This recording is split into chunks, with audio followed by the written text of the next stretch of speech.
one way or another, there will be answers to NSL playoff questions today. It could be all or just some. The Montreal Roses have clinched a spot and need a win to keep chasing first, while the Calgary Wild must win to keep their slim playoff hopes alive. Hello and welcome to Stade Boreal. I'm Daniela Ponticelli alongside former Canadian Youth International Jessica Lisi. Calgary will have to dig deep today to snap a 5-match losing skid, and they'll look to defender Grace Doherty to set the tone. Yeah, Grace Doherty has been a constant for this Calgary Wild team. She's somebody that constantly wears her heart on her sleeve. She's not afraid to go into 1v1 battles, as you see here. She puts her body on the line at all times. She's a player that loves that physicality. She brings that drive and that fight that you're looking for in a defender. And she's been a big leader for them in helping them drive forward and find some success this year. So an exciting player to watch. I'm eager to see what she brings to the pitch today. I think we're in for a big fight in yellow. An absolute stalwart for the club as well. Here is Calgary's starting 11. Catherine Harvey back in today, along with Sarita Thurton, as Dorian Baucom and Christy Gray are on the bench.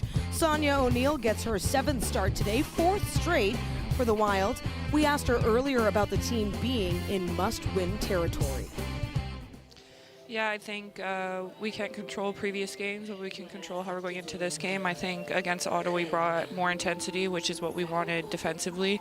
And today we plan to bring that, match their physicality or go beyond that. And I think the only thing we can control now is focusing on one game at a time. And like I said, today we're focused on bringing the intensity, and we know that the field plays a factor here in Montreal. And so we're ready to adapt to that and just deal with it.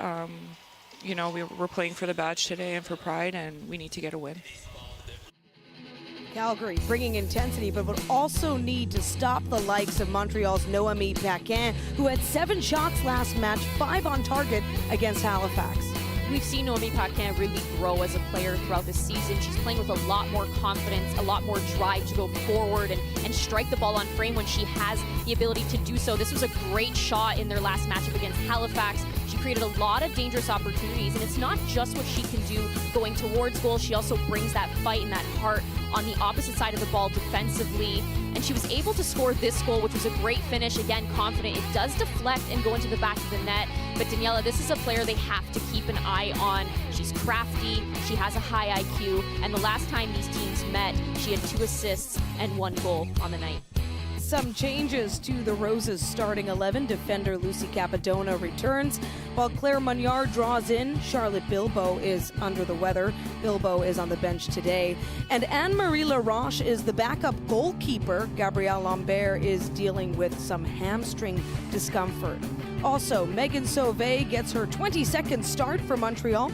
We asked her about clinching playoffs and what's next. I think it's awesome. It's something it was one of our objectives starting this season, so I think that's checked, and now we just want to build the momentum so then when we go into playoffs we're ready. I think just staying true to our identity, working on the little details so that when we get into the playoffs, everything's fine. Today's going to be an almost packed house, or packed house, I'm not sure. So we're just going to put some heat in here, and hopefully the fans are going to get with us so that when we go into the playoffs, they're ready with us too.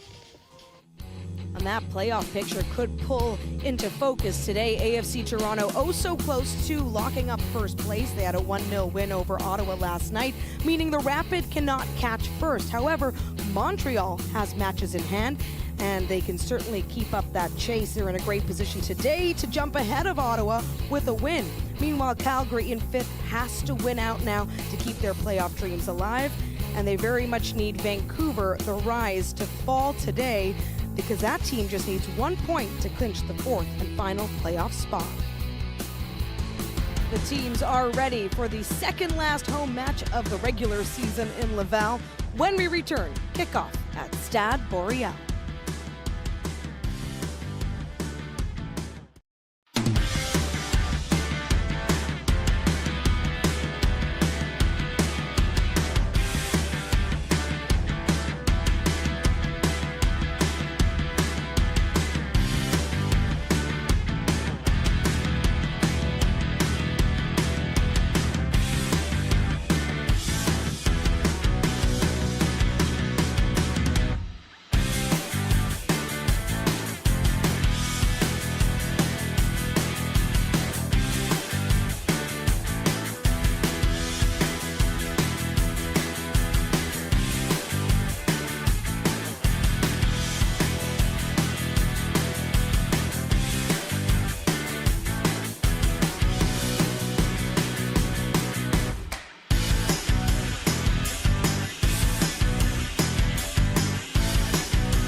Welcome back to Stade Boreal, where the theme for the match today is the next generation of roses, showcasing the rising stars of the sport.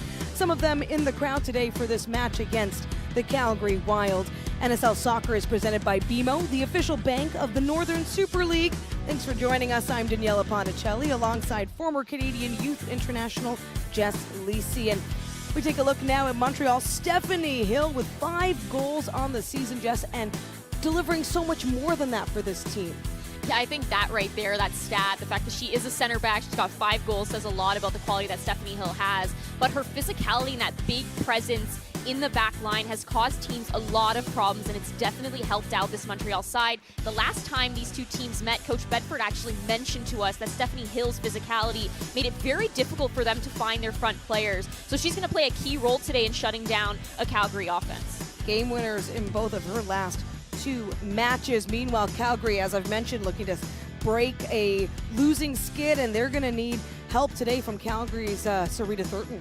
Yeah, I think the flank players today are going to play a big role for Calgary. The last time these teams met, they didn't capitalize as much as they should have on their opportunities. They did create quite a bit despite, the 5-0 scoreline, but Sarita Thurton is a player that loves to go 1v1. Her delivery into the box is always great, and we know that Montreal has players like Whitaker and Sauvé that love to get forward, so exploiting those flanks when they can on transitional moments is going to be massive for them today. Well, and a road goal for her would be the first done away, that's for sure, for Thurton, but this is a Calgary squad that hasn't scored since August 16th. Well, at least a member of their team. They have had a goal, but it was an opponent's own goal given to them, so they need to get going here. Meanwhile, that underdog mentality, Jess, could serve them really well.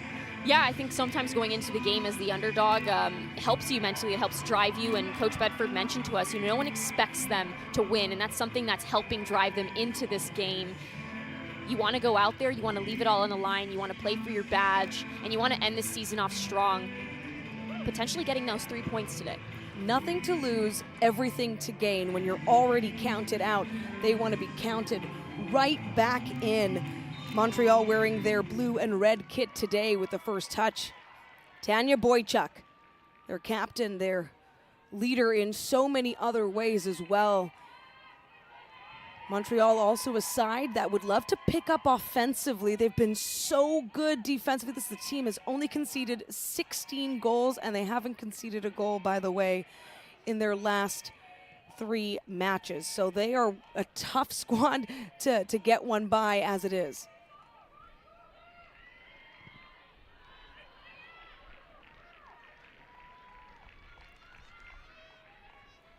Sonia O'Neill having words early. We heard from her prior to the match, and she talked about, Jess, what you just said, playing for the badge today. Yeah, and this Calgary side has mentioned so many times that they're going to bring that fight. They're going to bring that physicality. That was something that really helped them out when they played Ottawa. They brought that fight from the first minute to the final minute. So that's something that is going to be key against Montreal. They're a team that always plays with their heart on their sleeve. They love to come at you. They're a very confident side, and you don't want them to grow confidence as the game continues on. So they're going to have to set the tone really early, Calgary, and make sure that they are physical from minute 1. Set the tone, and we have an early set piece as well being delivered by the home side into the box. It's up, it's headed out. Not a good clear just yet. Still in play for Montreal. Great effort there. Swept in is Talia White.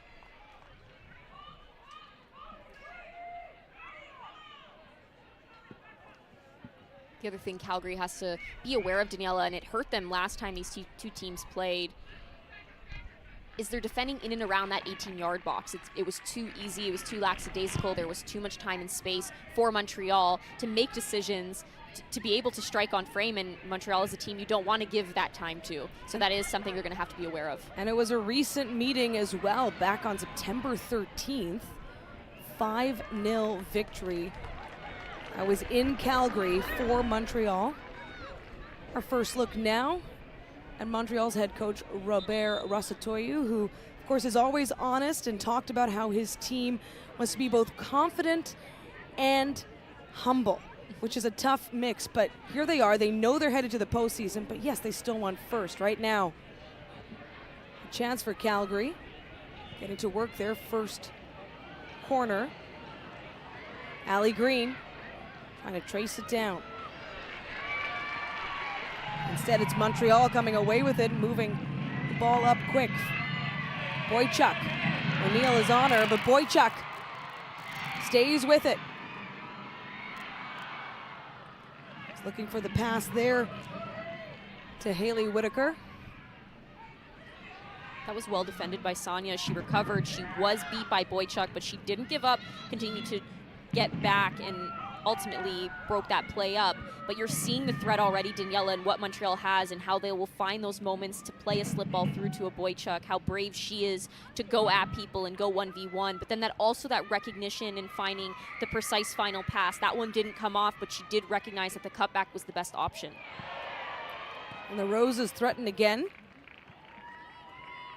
Kang Cheram taking the physical play there. And Lydia Bedford, of course, knowing what's at stake here, talked about it off the top. They must win just to keep this slim playoff journey alive. Of course, their fate is totally tied to the Vancouver Rise. It's all based on how many possible points are still available. So essentially, the Wild need to win out, and they need the Rise to just stay steady at those 32 total points. And she mentioned to us, despite that, they've been in good spirits. The ladies are ready, and they've been working hard. They've been all smiles off the field. They know the reality, and that's why they're ready to finish out the season strong, no matter which way it ends for them. So far, early possession for the Roses. In net for the Wild is Stephanie Bukovic, who has been in for all of their matches, save for 2. Has earned the club all their points in the standings. Sauvé with the touch over to Hill. They'll trade Thurton with some pressure. Paquin, who's been getting better and better and showing some of her peak performance lately. From distance, Stordy with a header just to help it out of the end line.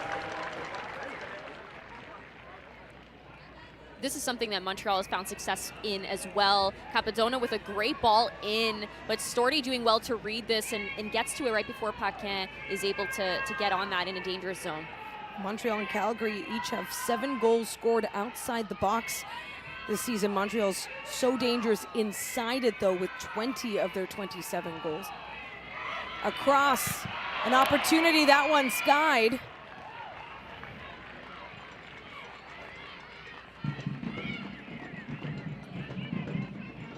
Once again, Boychuk showing the threat that she is. She's going to get on the end of everything. She's going to put her body on the line. She isn't able to connect with that as well as she would have liked, a little bit delayed. But you do not want to leave her open in that 18-yard box. Boychuk with 6 goals on the season, tied with Latifa Abdou for Montreal, although Latifa Abdou, of course, no longer with the club, but just goes to show the piece that they're missing there.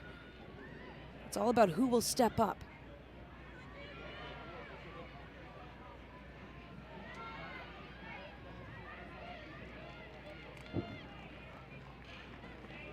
Out at the touch. Of course, this is the 5th and final meeting of the regular season between these two clubs, and the record has gone Montreal's way,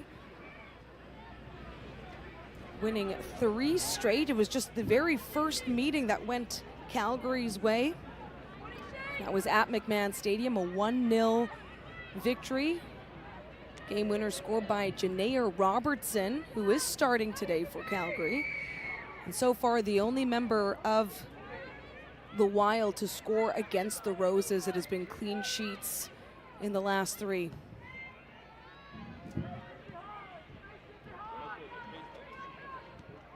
Now in the midfield.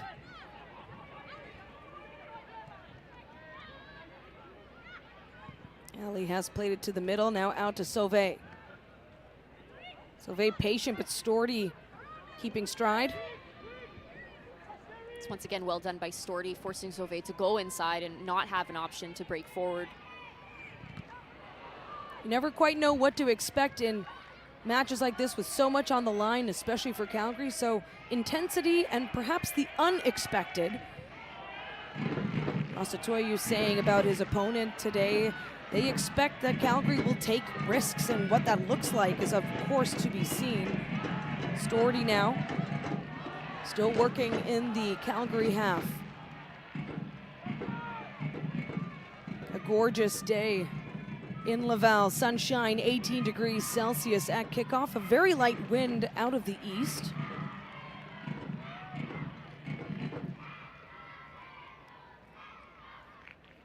Montreal is also known for that very precise press that they provide against their opponents. You see there, they're patient, they wait for it to get to a point where they are triggered, and then they all go. There's always numbers. Very hard team to break down defensively, and I know you mentioned that before, Daniela, but that ball movement from Calgary is going to have to be quick. There's going to have to be pace.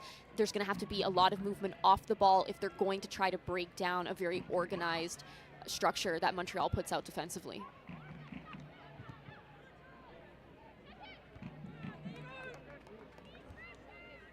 Just a smart play there by Sauvé.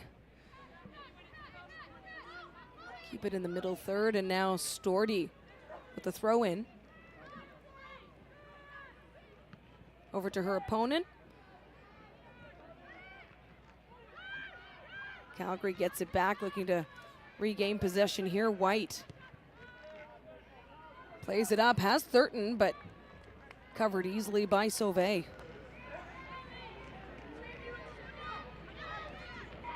Sauvé has started every match for Montreal, and consistency has truly been their strength when it comes to defense as well. Just what this player can bring. Stordy to Maggie Doherty Howard, who we've really yet to see with a touch so far in this match. And across, dangerous. Quick work by Cherim. Cherim now. Crowd applauding the effort, just knowing how close that was, Jess. Yeah, and those crosses have been something that Calgary has found success in and with throughout this season so far, Daniela. That and set pieces have been their bread and butter, so they have to be able to capitalize on those opportunities. They've been struggling to really execute in the final third as of late, but that was a great cross in the box. They need to have the numbers there. They need to have the grit to put their body through it, and then that precision to be able to actually find the back of the net. Set pieces have certainly helped the Wild at times, or at least just develop some chances. They do have the most in the league when it comes to shots from set pieces, just shots at 22, but it's, as you said, the execution. Doherty Howard watches it, but header by Sauvé. Gets it quick to Paquin. Now Thurton. Calgary in their deep purple kit. Getting to work. Jess, you flag Thurton as one to watch. Need an effort there. Stordy into the box, immediately cleared.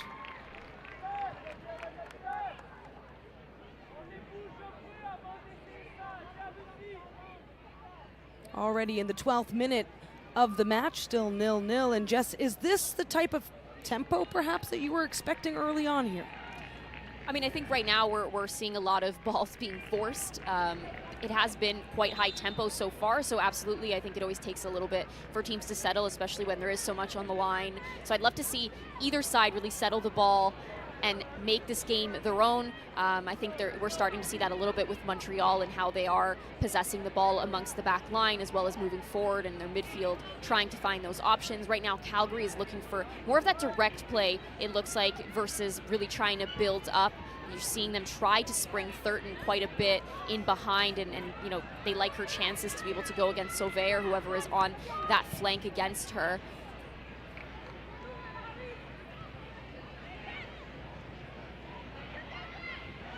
The Roses have certainly had a couple more opportunities to threaten early on in this match.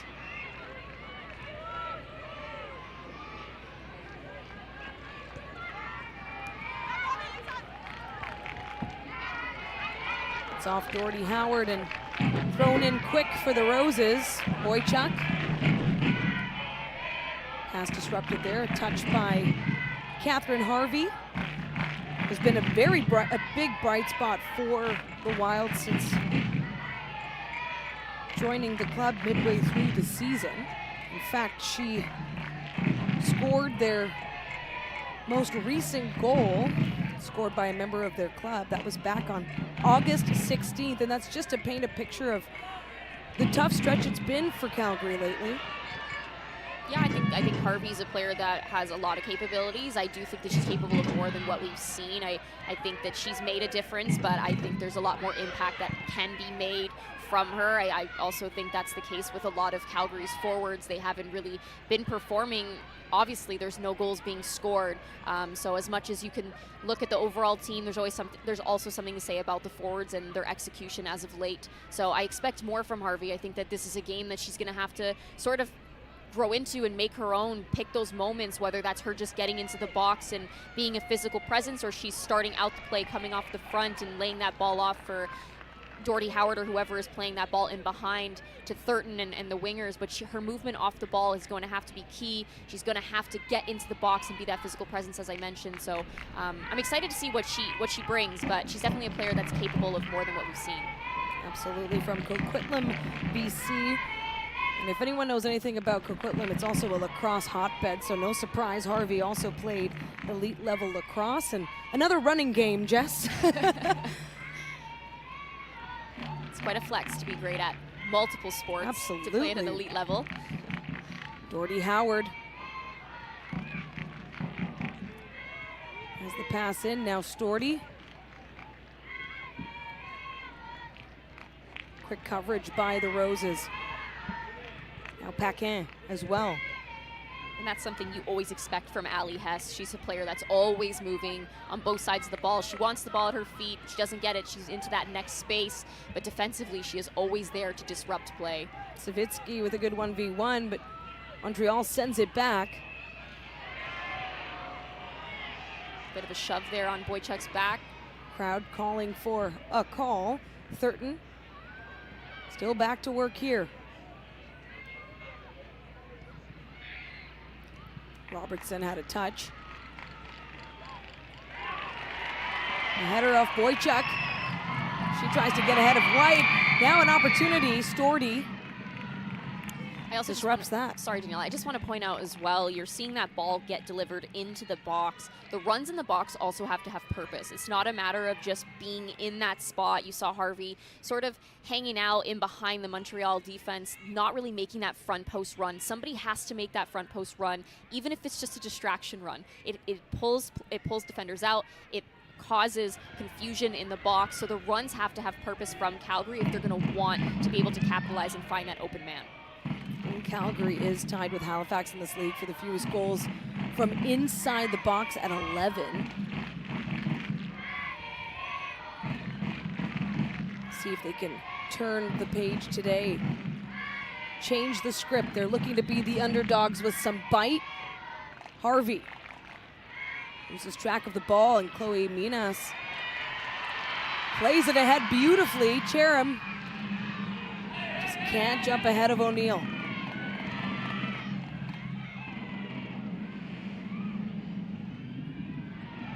Well done by Minas. Good win there. Minas gets it back. Setting up for Montreal here on the attack. Now Paquin, patient, inside the box. Storty wins this battle. Ali Hess picks it up once more. Possession game strong here for the Roses. Hill. It's a run, looks for the pass. Robertson, Hill right back at it. We mentioned Hill before the game and the physicality that she brings there. It's a bit of a tactical foul. She knows she's not able to recover, and she ends up getting clipped, ends up clipping Savitsky, or sorry, not Savitsky, Robertson. But she did drive forward, didn't make the right decision, and then had that mentality to get back and really break up the play.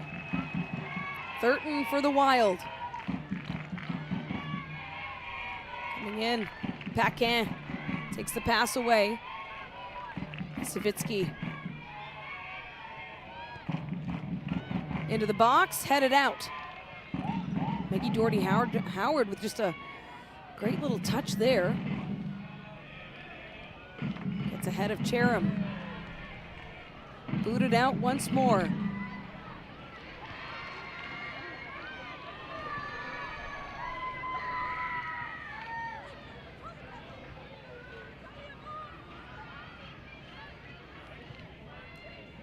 And Chloe Minas is as well a player that came into the mix late for Montreal, but she's shown her capabilities and her IQ. She's very crafty. She finds those half spaces very well, and she's always moving, always checking her shoulder. She has that ability to go forward and, you know, pull something out of her back pocket, some really nice trickster type move. But she also has the capability to strike the ball from distance, and defensively she does the work that's necessary. 23 years old from Montreal, Quebec is Chloe Minas. This is Storty for the throw in here for Calgary, but it is so impressive. Minas is just her 4th match in the NSL, got her first start last match. Able to just almost blend seamlessly at a time that's so crucial for this club. They've locked that playoff spot in. Finishing first, a great advantage, of course, because first plays 4th. Second and third will be a battle, but the parity in this league has been on display when it comes to who can win a match on any given day.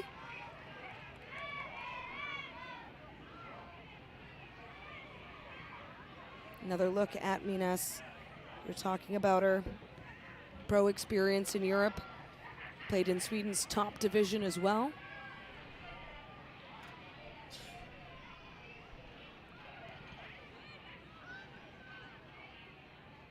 Thurton certainly very active here. In the 20th minute, a 0-0 score so far. Who will open things up?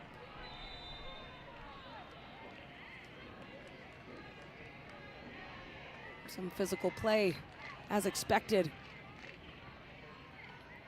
Yeah, there's not much in that. You can see Torty Howard with the hand motion of flop. There's not much in that. Minas did go down quite easily. In real time, it just looks so it's an art. stark, To sell it, it is an art, absolutely. Torty Howard leading her team in assists with 3 and shots on target with 13 and just shots overall at 30. So truly one to watch out on the pitch. The crowd cheering on the Roses once again in the attacking third. Great drum beat inside Stade Boreal. Hill keeps it away from Harvey. Capadona stay in the midfield here.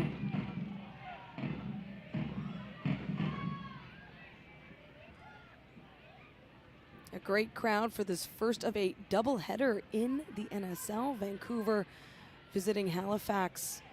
That match will start right after this one.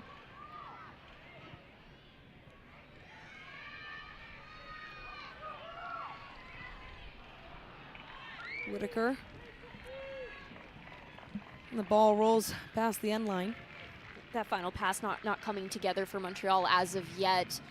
But one thing I love about Montreal's play is their movement off the front. You see Monyard, Boychuk, Cherim, Paquin. They all very much have a fluid movement amongst that top line. They do well to come off the front and occupy that space in behind Calgary's midfield and just in front of their back line, and it causes a lot of issues. We've seen a few times that diagonal run with that ball down the flank has caused some dangerous chances for Montreal so far in this first half. You're watching the NSL on CBC Gem, presented by BMO, the official bank of the Northern Super League. Hill just jumping up in the air for that one. Great description by Rosatoyu. She's a fighter. You can see that in every element of her play, just fighting for the ball, fighting for that moment. Boychuk goes down.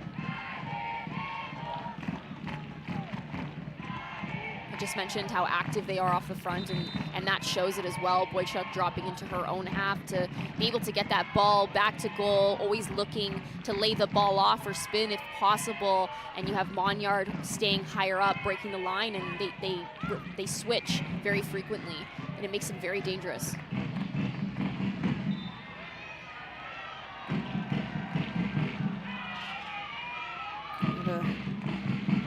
Sauvé just being looked at, or Paquin rather. Keep an eye on that situation. Meanwhile, Montreal in their own half.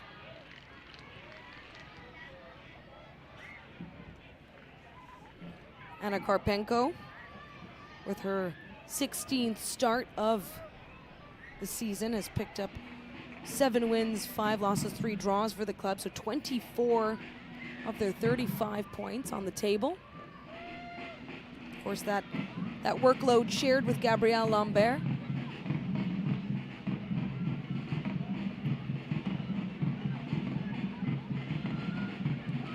Karpenko plays it out to Hess.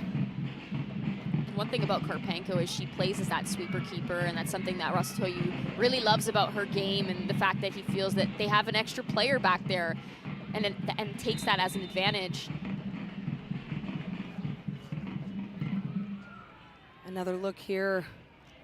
The trainers assessing Noémie Paquin, who of course we were talking about heading into this match. Here's a look at that contact.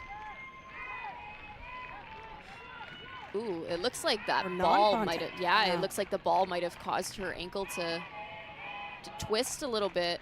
Oh, that's tough. So Paquin out on the sideline right now. Storty for Calgary. Thurton puts it up for number 2. Cross into the box, headed out by Hill. Nearly sent right back by Robertson. But away they go. So Calgary, Jess, has had some opportunities, but none too threatening so far. So we'll have an early substitution here. Charlotte Bilbo goes in for Noémie Paquin. A little tough because Bilbo was not a starter today. Rosatoyu saying she's feeling a bit under the weather, not necessarily overly so, but they figured it wouldn't hurt to give her some rest. Of course, she come in when called upon, and there she is, number 18 for Montreal. Thurton, though, running up the sideline. Holds on here. It's an easy read there by Sauvé. You mentioned Daniela, Calgary is creating some opportunities. It's the simple things right now that are really letting them down. It's the decision making, it's the ability to really execute that final pass that really isn't coming together for them. If they are getting the ball into the box and executing that, the runs just aren't there. There's no willingness to get into the box, so it has to be better. It's the little things, but we are seeing them try to go for that direct play, specifically to Thurton. Doherty Howard, the corner. She delivers it, goes well across though, out the other side.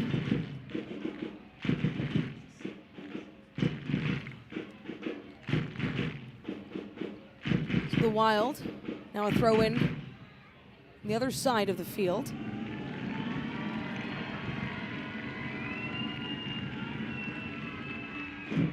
So they've had some opportunities for potential set pieces. There's also something in knowing what you're going to do with the ball before it comes back to you, and you saw there, Books, she gets that ball played back to her. She has no idea what she's going to do with it next, and she ends up killing the play and the ball, and it's very difficult to fake out an opponent when the ball is dead and it's stopped at your feet. There's not much you can do. Referee for today's match, Marie-Soleil Baudouin. FIFA referee since 2014. It's her 13th NSL match, including the inaugural. So it's been a great season for her, and the assistant referees, Victoria Lafortune and Megan Opatro. Fourth official is Ali Martin. A beautiful fall Saturday in Laval. Couldn't have asked for better. Second last home match of the regular season here. In comes Montreal. That effort thwarted. Good step ahead there for Storty. Yeah, you see there, Cheram wasn't sure if she was offside. Storty's calling for it, that she is offside. It's a little difficult to tell from that angle if she actually ended up staying on the right side of that. But there was no call, so I imagine she was, in fact, onside. Throw in deep here in Calgary territory.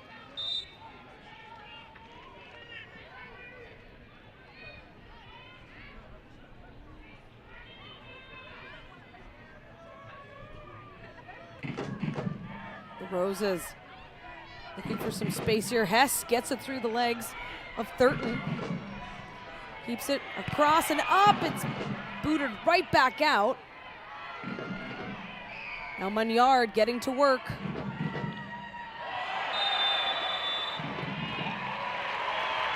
Crowd applauding that call now. Seeing just Kaylee Books come through the back of Cheram a little bit there.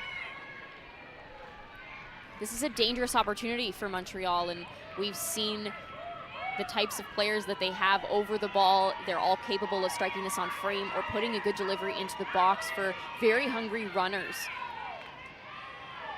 Discussion there by Sauvé and Boychuk. Of course, Bukovic having some words with her Calgary teammates. In the 30th minute, Montreal looking to open the score with this one.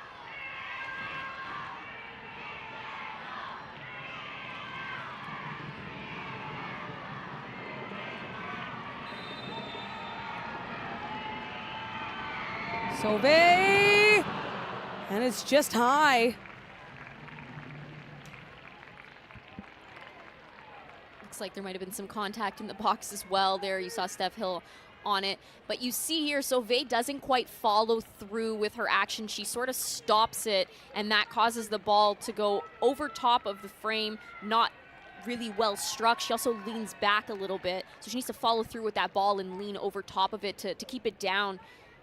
But you definitely don't want Sauvé striking the ball from there. That Calgary has to be smarter in where they are causing these fouls. Physicality is great, but there has to be that recognition of when it's a danger zone and when to let off a little bit. Wild fans breathing a sigh of relief, although for how long? Bukovic having to stay ready there. Allie Green. Some air under the ball, but Hill takes it away. Shots on target right now, 1 for Montreal, none for Calgary, with just 1 shot as it is registered. 4 shots so far for the Roses in this 31st minute. The other thing, Daniela, is we're seeing Calgary attempt to get this ball, an aerial ball, into Harvey or Thurton or whoever is up there.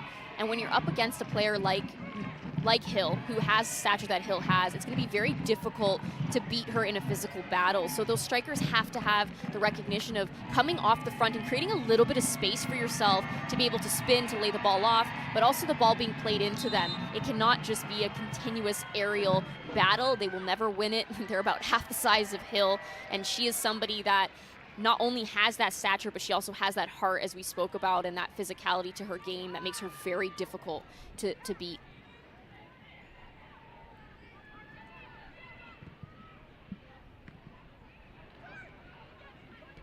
In the midfield once more, Montreal. Very quick passes. Cheram, who's taken that physical contact. Hill with a great pass up.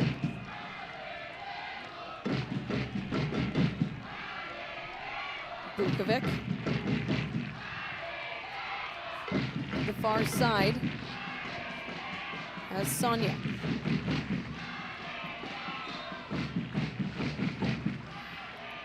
Out of the touch, and a throw in now for the Roses.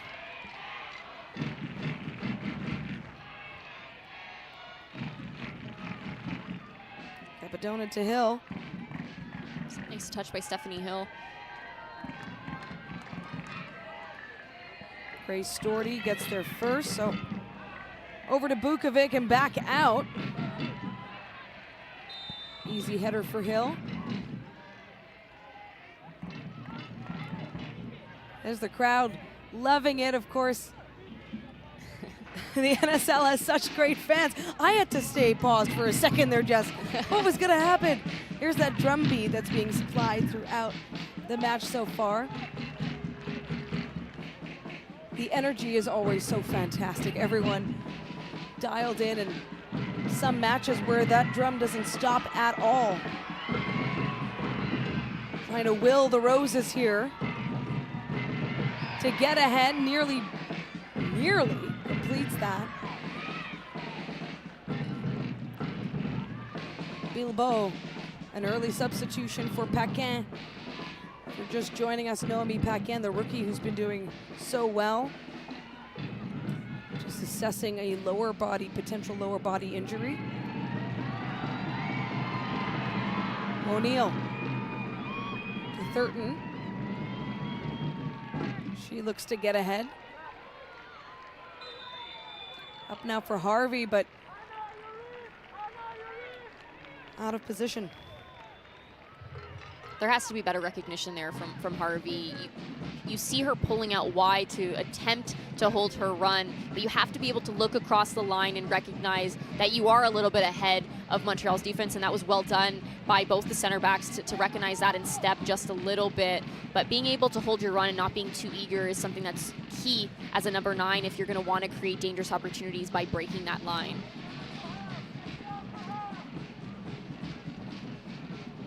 Another thing, Daniela, is the last time these two teams met, Calgary was struggling defensively between their lines, within their lines. The spaces were way too big. They had some good moments, but overall that was a big weakness. And today we're not seeing that. We're seeing their heart. We're seeing them try to stay connected between their lines. They're a lot tighter. They're breaking up Montreal's play and disrupting it. That final pass not quite coming together for Montreal as of yet, but they've done well so far to keep this scoreline 0-0. Absolutely, and of course playing for the 3rd time in Laval. That 5-0 victory. And Storty from distance, my goodness, over the top. Looked innocent enough, Jess. This is what it's all about. You're seeing, I believe that's Green who's able to win that ball back, and she tries to strike from distance. We've seen her score a screamer from distance, so we know she has that range. But that's what Calgary needs to do. They need to be able to try to capitalize on what's given to them. If they're not able to capitalize on what they've been creating, capitalize on those mistakes. They're bound to happen. Bound to happen. Karpenko sends it out. Doherty Howard was just hovering around the goal area there, but I mean, Allie Green, what more can we say from Sydney, Australia, has been so great for this Wild squad. And when she was out injured for several matches, they really missed her presence on the pitch. Monyard. Over now to Hess. Allie Hess continuing to really boss around this midfield and make it her own. She's a player that, she's been such a bright spot for them on both sides of the ball, but you can just see her leadership and her quality in the IQ that she has, and how she always finds a way to be involved in the play, whether it's her movement off the ball or when she actually has the ball physically at her feet. Hill able to cut off the path for Thurton. Hess once more. Monyard. Looking in. Keeps the ball. Out now, Hess once more. The time to communicate. Gets around Storty. Bilbao into the box.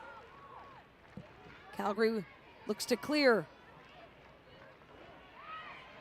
It's well done by Minas. My goodness, yes, that 1v1.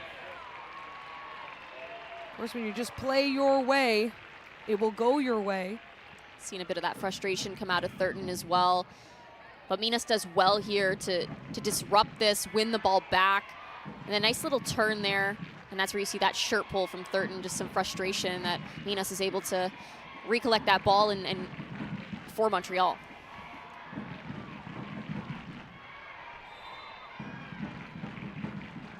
Does set up a set play here for the Roses. They've had a few so far in this match here in the 38th minute. So looking for the first goal, Sauvé floats it in. Bukovic in control. And a quick moment here to send congratulations to the Canadian women's national rugby team, earning silver in the Rugby World Cup final. Certainly represented this country with great pride. Without a doubt. Captured the attention of a nation in what is such a well-deserved effort for them. And of course, defeating New Zealand for the first time, and pretty remarkable. Back to the soccer here in the NSL, a big day. Of course, playoff implications abound. Calgary has to win this one. There's a draw and a loss do nothing in terms of trying to keep a very slim path to the postseason alive, but any chance is a chance as it is. But the Roses, they were threatening. Just looks like Monyard's not able to hold her run and ends up being offside there.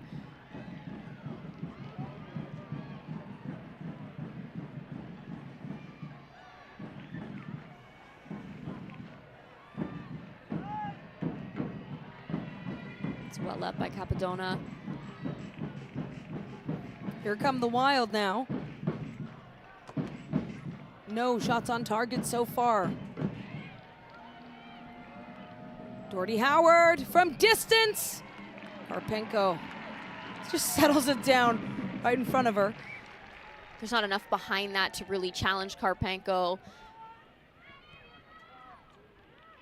You do love the bravery, though, and you know that Doherty Howard has it in her. We've seen her score some free kick goals, as well as in the run of play with her ability to strike a ball from distance. But there's just not enough in that one to really test Karpenko and cause any problems. And she's had 3 starts against Calgary, so very familiar with this team. 2 wins, 1 loss. Lambert was in net for the other match to round it out. One thing that of note for Karpenko, apparently very superstitious. She does the right sock, shin guard, cleat, and the same, you know, and then does the other side, and has a whole routine to it. Hey, whatever works, works. She's been able to help her team to 7 wins. Hey, I was that person that had a specific kind of sports bra that I needed to wear. I had to be sure it was washed every single game day. Okay, I almost didn't say this, but in my notes it does say Karpenko. Same sports bra every match. Yeah, it's a thing. It's a... Us athletes are superstitious. I did not go digging for this information. It was provided. I just want to put that out there. The Roses, meanwhile, whatever works, right? If you're superstitious and it works, makes you feel good. Grace Doherty now holding solid position there to keep Sauvé at bay. See the disbelief. Although does not like face. this, yeah. Very animated. You can always tell how Doherty's feeling. Well, when the player wears their heart on their sleeve, you expect it, right? You know that she's going to have that sort of attitude. You see the physicality there, but she does well to shield this ball out.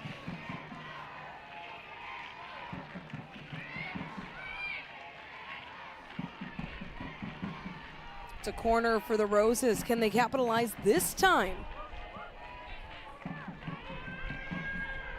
Be delivered here by Chloe Minas.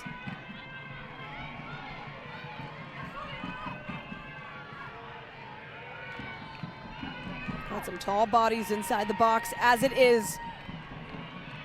Delivered in and grabbed. A beautiful grab there by Bukovic. It's very well done by Bukovic. Nicely timed, comes out confident, strong hands. Doesn't give Montreal the ability to get on that at all. Talk about playing for the badge right now.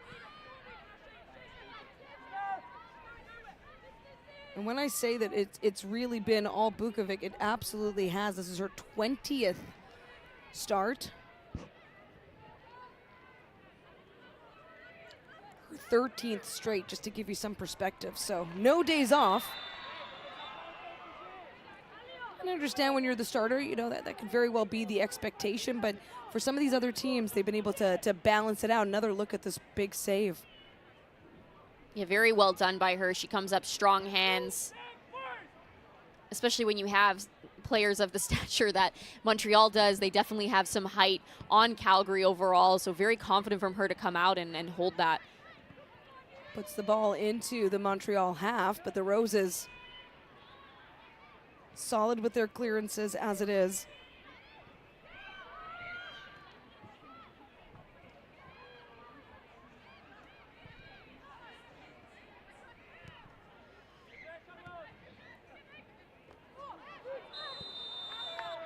That collision likely felt on both sides there, Thurton and Hill. We do have our first booking of the match. Yeah, you see Thurton just come through Stephanie Hill. No intent there to get the ball.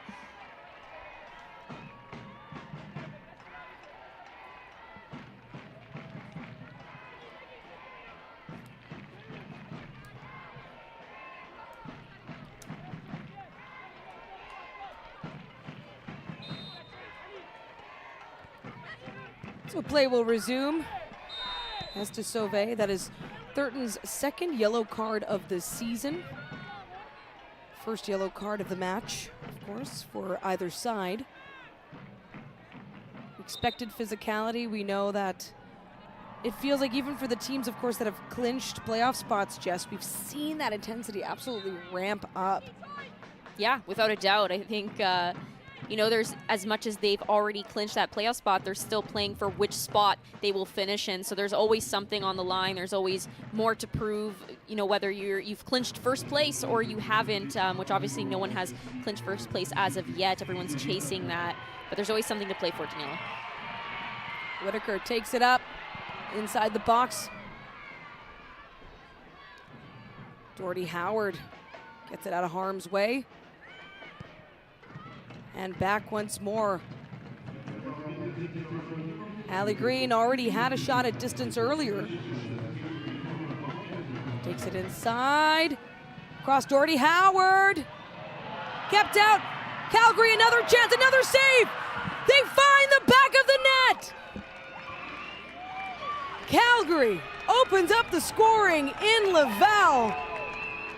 And what an effort is that, as Anna Karpenko doing all she can to keep it out. This starts off by some great recognition by Doherty Howard, who finds Green, and Green recognized and had that patience for her runners to come into the box. Put just so much commotion here. Doherty Howard continuing to follow up and places that home. You see Karpenko doing everything she can. 2 big stops, but not enough to shut Doherty Howard out. Maggie Doherty Howard with her 3rd goal of the season. First time Calgary has scored on Montreal since their very first meeting all the way back in May. You could just tell she needed this one. Doherty Howard last scored in a 2-1 win against Vancouver. That was back on July 12th at home. So to get one on the road in a must-win scenario. We are, by the way, in extra time here as we've just reached the halfway mark as it was. There might not be too much time left here. We'll see how the Roses, or whether they can respond before heading into the locker room.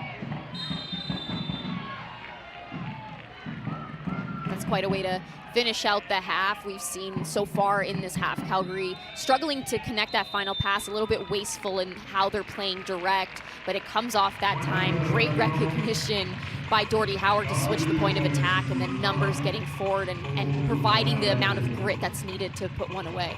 So the Wild lead 1-0 over Montreal at halftime. Maggie Doherty Howard delivering that.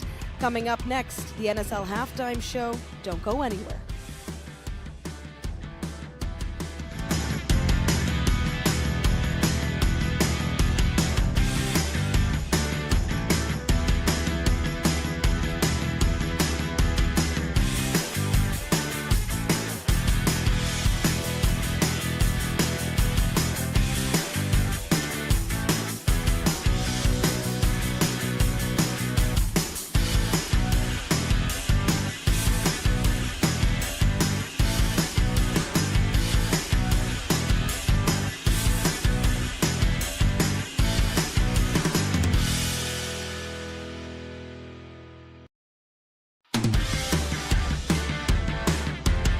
Montreal.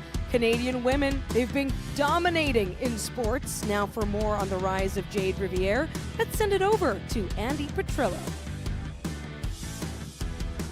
Jade Rose as well. Obviously went to the wrong Manchester team, but we'll give it to her. Hello, everyone, and welcome to Just Soccer. Andy Petrillo here, and I am joined by defender for Manchester United, yes, and of course the Canadian women's national team, Jade Riviere. It's so great to have you here. How you doing? I'm good. How are you? Fantastic. Also excited because most recently, and I have to say congratulations are in order, being named to the PFA Women's Super League Team of the Year. What was your reaction when you were recognized by your peers and getting voted onto this team? Yeah, it was a shocker actually for me. The PFA is such a prestigious event, especially in England, of course. So, you always watch the little red carpet clips that they have, and you see all the big names walk on the pitch. So it was awesome to actually just get to experience that and kind of just like take that in as a professional athlete, but also like the award in itself, being named to the Team of the Year. That was honestly like such an honor and a privilege, especially because I felt like it held the most highest value being voted by the peers that you literally play against. And for me, like, even though a lot of them are, on the opposing side, it's awesome to know that after a game, I left an impression. So from someone who is Canadian, from somebody who has just started to get their feet going in the league, like that's something that I'm really honored to kind of have. Do you feel like you carry that Canadian torch as well? Because it is difficult. Canadians, when you go overseas, oftentimes it's a little bit more of it's always a battle. You're a professional athlete and you're trying to get into that squad and start an 11. But sometimes as the Canadians, you kind of feel like you're a bit on the outside, but you're in and then you get recognized for it. Do you feel like a little bit more of carrying that torch for that Maple Leaf? Yeah, I think, as Canadians, as the men's national team and women's national team, we're very used to being those underdogs, whether it's on the world's greatest stages or just in our everyday clubs. I think, being a part of one of the best leagues, if not the best league in the world for women's football and for football in general, there's very few Canadians that are in that league. It's been blessed with Canadians coming in and out of that league. So we've had a lot of, I guess, Canadian footsteps within. But to be a Canadian that's recognized amongst a heavily English populated environment, I think that that's something that is definitely honorable. And I love to see Liv Smith there as well and see a fellow Canadian alongside me.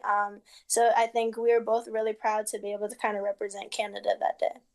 Well, you've already mentioned her, and that is Olivia Smith. And we know at the time she had set a record transfer fee, and obviously she's recognized as well for young player. And I guess this kind of goes along that theme of Canadians in Europe and making headway. And like, do you feel now it carries a little bit more prestige? And maybe it's because of what you've been able to do on the national scene, obviously being Olympic champions, always being perennial contenders.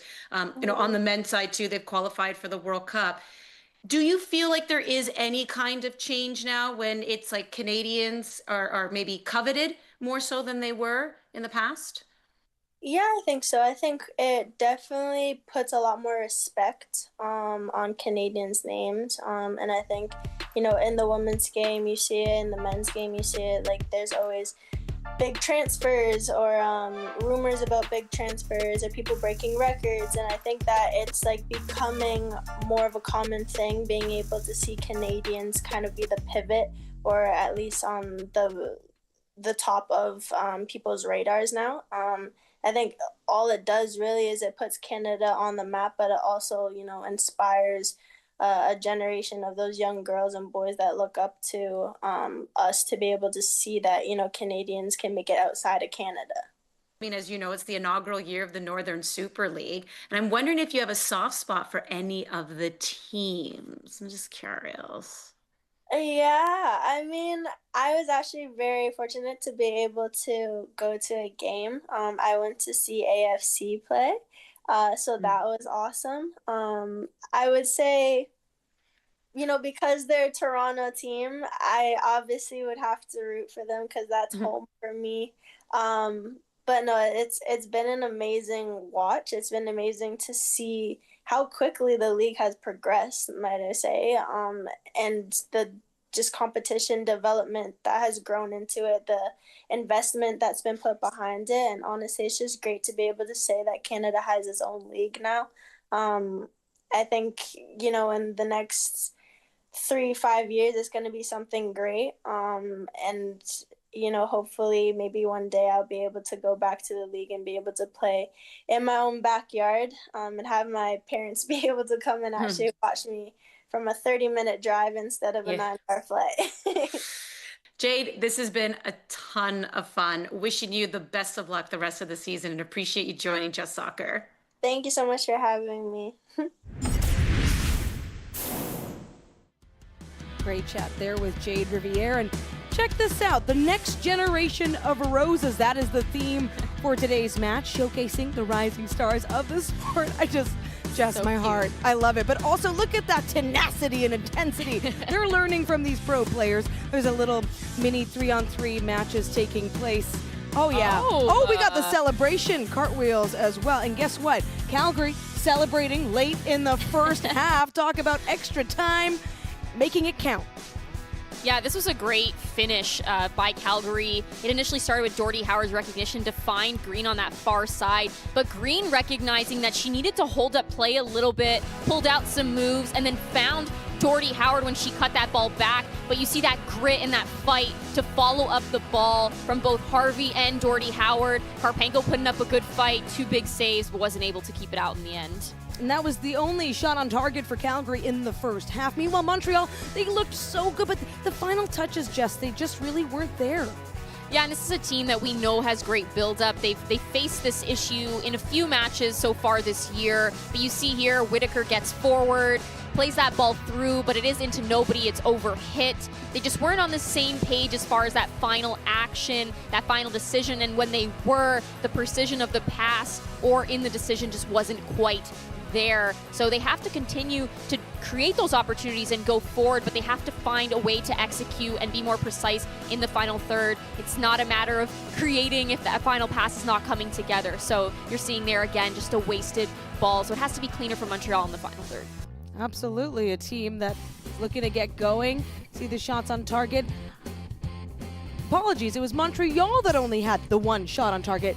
Calgary did have some chances, of course, so they were able to capitalize on that 4th and final shot on target there late in the first half. Possession, though, has all been Montreal, but you got to make it count, as we have talked about.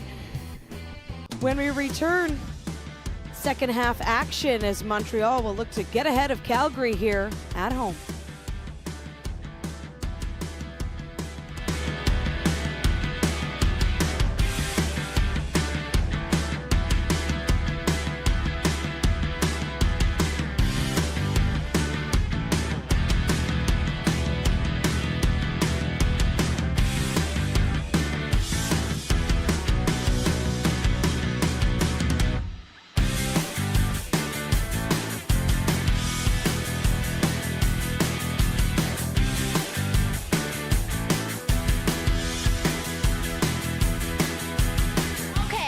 Listen up. Right now, half of us girls drop out of sports by age 17. We need to step up our game.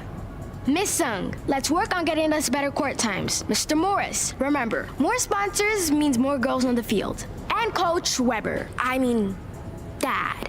Thanks for making a space where girls feel heard. The more we listen to girls, the more they stay in the game. Get girl coached at keepgirlsplaying.ca.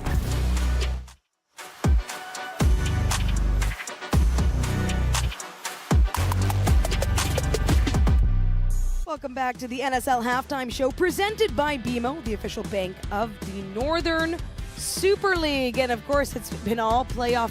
That's been the focus, because if Calgary pulls off a win there, they keep their hopes of staying in the race alive. And last night, though, it already started getting into focus as it was the final battle of Ontario. Also, the top 2 teams in the league. Jess, and you were on that call. Yeah, this was a matchup that you're expecting a lot of intensity and craftiness from both sides. Toronto was the better team on the night. They were very solid defensively, and you had players like Kaylee Hunter as well as Esther Okoronkwo coming up big for them. Not only their ability as individuals and what they provide, two very different players. Kaylee Hunter with her ability to break lines and get in behind and cause threats with her pace and her ability with her feet, but Okoronkwo's ability to come off the front. And you see here this goal, they actually Okoronkwo ends up playing Hunter through, and Hunter with a very confident finish just passes it by Dagenet. But this duo is one to watch, and they've been so fun to see them grow and the connection that they have. They don't even have to look up. They know the other one is there. So a really great performance by Toronto overall.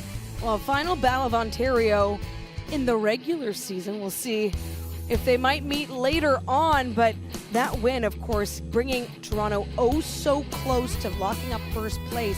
In fact, they'll do so if Montreal loses today. If Montreal does not earn a point, they will officially clinch first.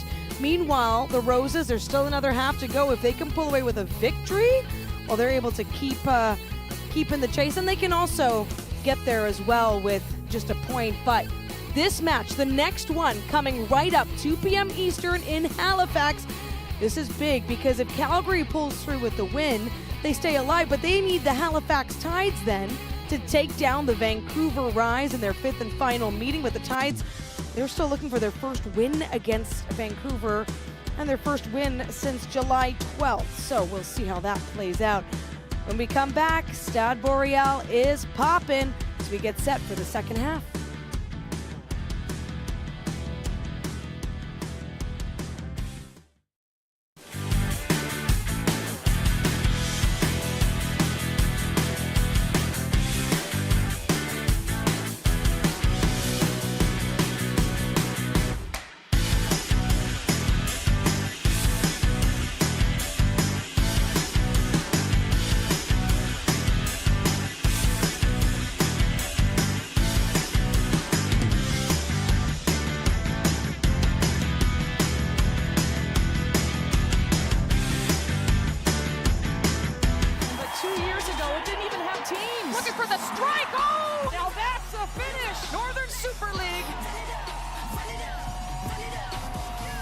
It will transcend the sport, the Northern Super League, for years to come.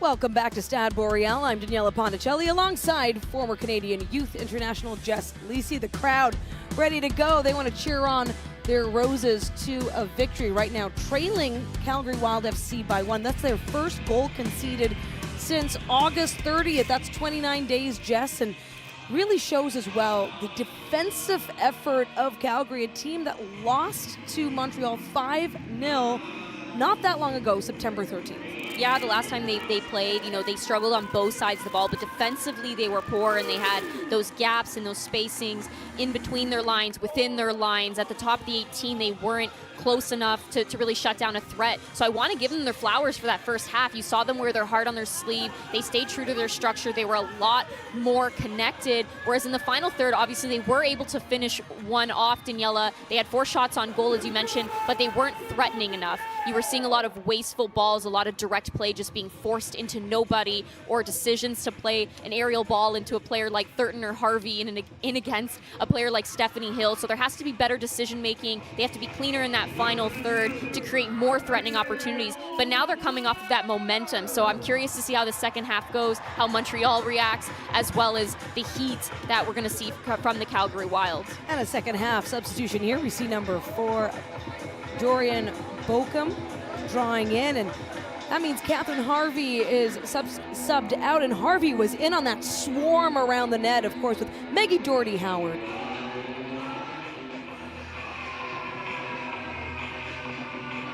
Second half. Getting ready, the home side in their red and blue kit. Look at the bench here, of course. It's a warm one, Saturday in Laval. No complaints. No complaints, of course. This is what you want. You know it's only going to get colder from here. Yep. And these are teams, especially Calgary, or Montreal, they already know they're going to the postseason. They want to be playing all the way to November 15th, if they can. That's when the final is set at BMO Field. At that point, they won't care about the weather. No, all about the not. game ahead. Just want to keep playing. Seeing Jordy Howard continue to be a leader and communicate before kickoff.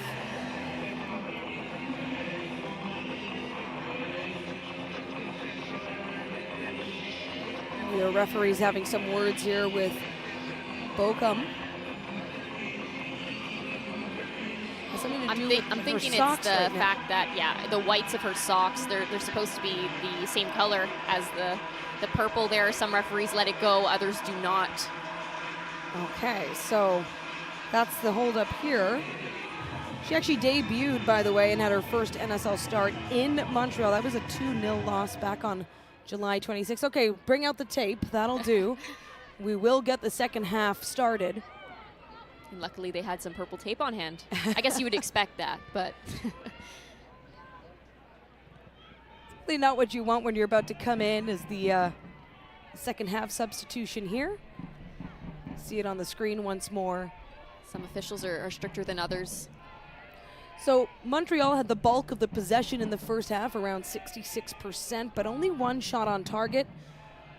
Calgary with 4 shots on target, making it count at the very end, but it really was complete swarming of the goal area. Karpenko making 2, possibly even 3. It just all happened in quick succession saves. We have a booking early here in the second. We had a booking late in the first. Once again. So a yellow card for Bochum. Definitely not the type of start you want here in the second half.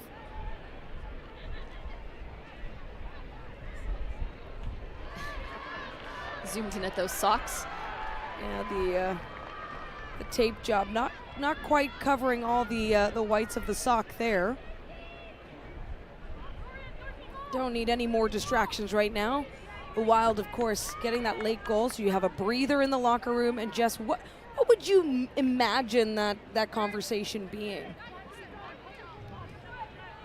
About you're in the locker room, you've just scored this goal. Yeah, I mean, I think you're going to be hyped up about it. We spoke about them being the underdog in this, so you got to use it for motivation. You want to just keep driving forward and try to replicate that in the second half. Monyard doing all the work herself.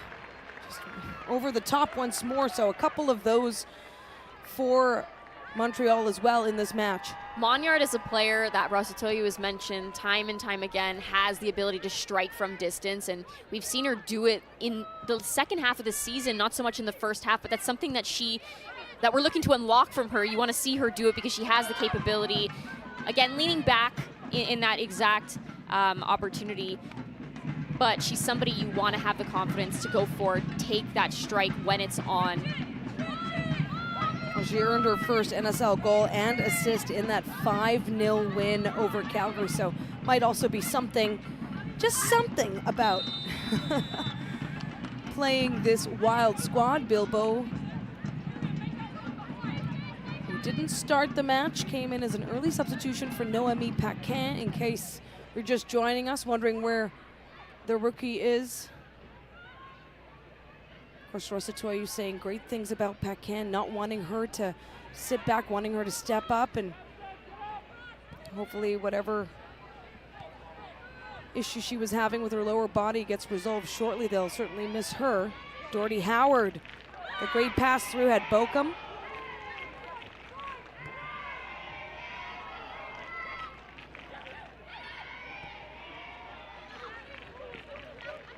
Jackie Savitsky finding some space in the midfield here.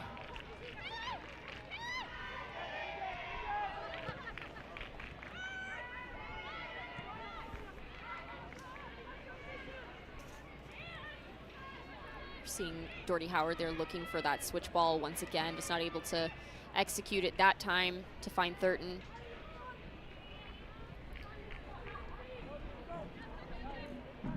Obviously, more goals will lead to a little bit of extra insurance, but Montreal has never conceded more than 1 goal when they've had a victory or a draw. So if you're a Wild fan, if you're able to get a second goal, it's certainly the trend would be that you would just have that little extra breathing room.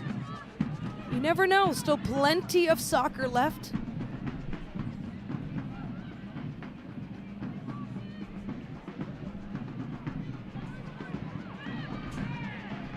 Jordy Howard.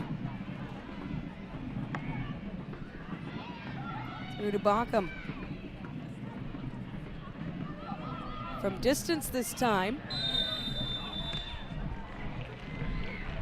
It's once again that offside that's really getting into the heads of these forwards so far in this matchup, needing to recognize that line and when to stay on it and when to hold your run just a little bit. But that switch ball seemingly causing problems for Montreal. Jordy Howard has the ability to hit it. That's where the goal, that's what the goal came off of, and you're seeing it's still on as an option to be able to find a player like Ali Green with some time and space in and around a dangerous area. What we do know for sure is that Montreal's 3-match clean sheet streak is now done. They've had 8 total on the season, tied with Ottawa for the most. It's been so impressive, but as with any streak, it's got to come to an end at some point. Well, they've also been such a resilient team throughout the entirety of this season, Daniela. They're, I believe, the only team that hasn't dropped out of the top 4 since the beginning of the season. That's something that Coach Russell actually mentioned to us that he is proud of in the back of his head there. So that just shows that even though they've had a bit of some ups and downs throughout the entirety of this season, they've still managed to be consistent and resilient to stay within the top 4 teams of the league. Well, and their largest margin of defeat has just been 2 goals. So they're not a team, of course, we talked about it, they don't allow a lot against them, whereas Calgary, like a number of other teams in this league, have felt the highs and the lows, and have that 5-0 game being their toughest one yet, and that was against Montreal.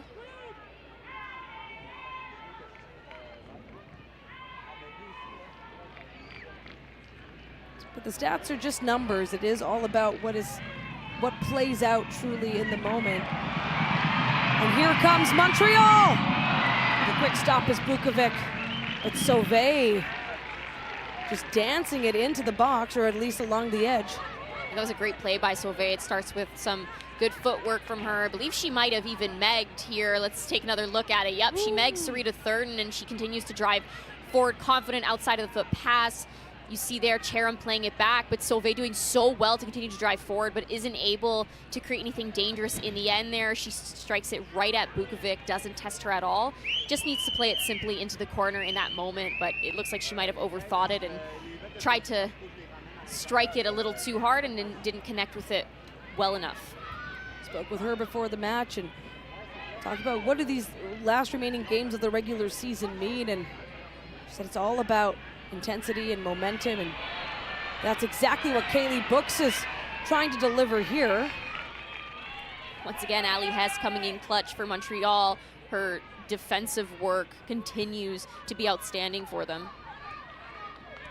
Sharon, a little giveaway there, O'Neill, but Bilbo apparently not feeling 100%. Certainly looks like it. Flying in there with all the energy. O'Neill to Books. Cheram, this is a 1v1 here. Cheram made that look easy. You also just heard a moment ago, Ross Latoya mentioning, yelling, you know, together, together. You don't want one player applying pressure and the rest are not. Oh, Bukovic. Offside. And just to continue that thought, Daniela, you know, well, we'll look at this first, but this is a great ball over the top, but again, a little too eager on the runs from the Montreal forwards. They end up being offside. Bukovic very brave to come out once again with 2 very good forwards running at her. Thrown in by Books quick. Looking for Green. Green had a shot from distance earlier in the match.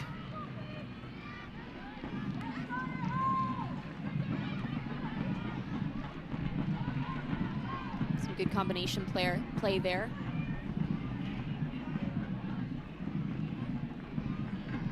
Crowd's energy picking up here. See Bilbao's movement as well off the ball, finding those channels, finding those gaps, and being an outlet for the back line to help them move forward. It's well done. Whitaker streaks ahead. O'Neill and Books looking to close in. Sonia out to Green. Temperature has risen slightly here in Laval. Now at 20 degrees Celsius. Started off at 18 for kickoff. Partly cloudy. A very light wind out of the east. Ali Hess finds a way to the middle for Bilbao. But away comes Grace Storty. Robertson.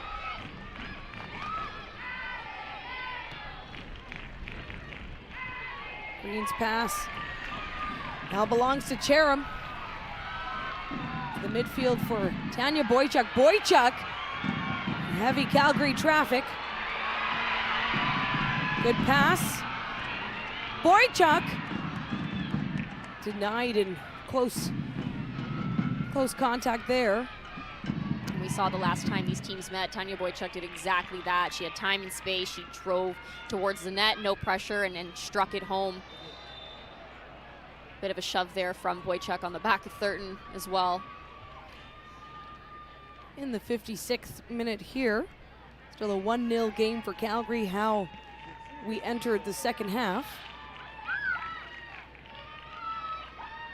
Boychuk from Edmonton, Alberta. So a little extra rivalry there, I think, with the Calgary, unless she's got good feelings. But all my friends from one of those cities, it's a good rivalry with the other side.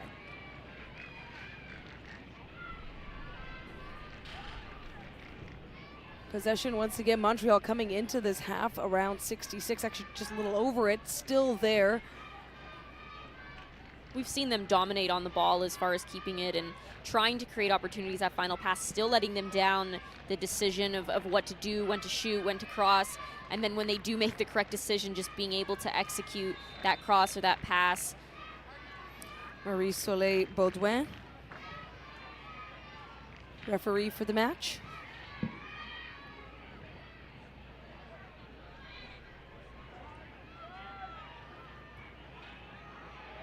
Montreal, bulk of possession now looking for the equalizer, and that has never happened in a meeting between these two teams. It has been clean sheets for all 4 previous matches, meaning Calgary came away 1-0 in their very first match back in May, and then it was all Montreal after that.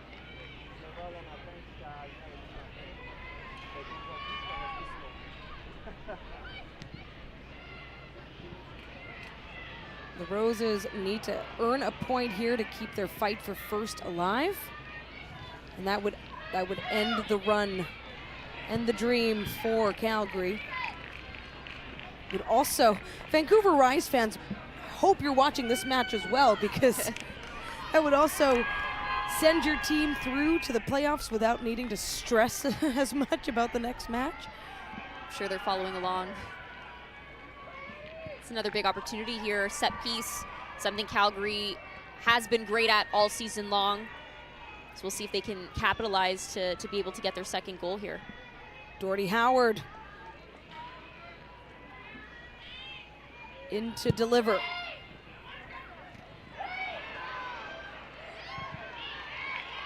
Chaos inside the box leads to a good clear and potentially a transition play. Bukovic says no way. Sends it right back. Now the Roses running up. Bilbao. The pass in. It's kept out. Cherim was right where she needed to be. Absolutely, Storty. coming in clutch here for Calgary. Yeah, you'll see another look at it here. Bilbao does really well to recognize the early cross into the box. Cherum's there, but Storty wants it more, and you see her put her hands over her head, frustrated. If she had just recognized that Storty was coming from in behind, but that's well done by Storty. Again, showcasing what Storty does best, which is wear her heart on her sleeve, put her body on the line, and do everything she can to keep the ball out of the back of her team's net. And now we have a set play the other way.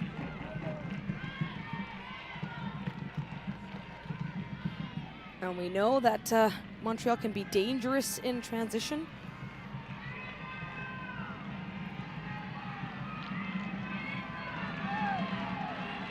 The same corner this time, Bilbao. It's headed up and over. You see Stephanie Hill making good contact with that, but just isn't able to keep it down.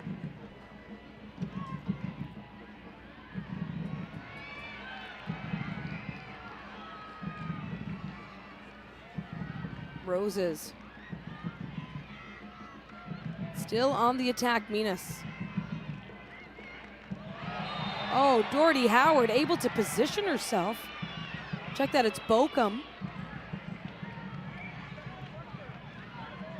Yeah, you see here, big touch by Hess, and then Bochum does everything to take care of Hess without actually going for the ball first. So you see her there, she braces for the impact with Hess, sends her flying. Jorian Bochum, of course, being booked for a yellow card earlier in the second half here, and the fouls, Calgary doubled up on Montreal right now, 10-5. Which is not surprising if you followed the Wild in any stretch. They are a physical team. That is part of their identity. It was also for better or for worse. It was also a part of their game plan, right? Yes. They said that they wanted to come into this. You heard Sonia in the pregame interview. They wanted to come into this and match Montreal's physicality, if not surpass it. So that's something that they've found success in being physical and being that team that brings a lot of fight. That's where they've found success. That's where they've played some of their best games. So that is the mentality that they bring into the game. So it's not too shocking to see that they have 10 fouls so far on the day. And you'll see another look at it here again, that Bochum just coming through Hess. Looks like Hess might have landed on her shoulder. But thankfully, I do believe she is up and okay. She's on the sideline right now. We'll keep an eye on that. Right now, the Roses.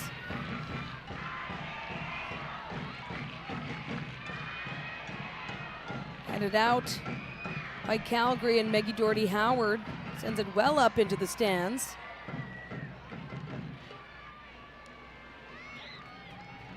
So what do you make of the set piece plays so far here for Montreal?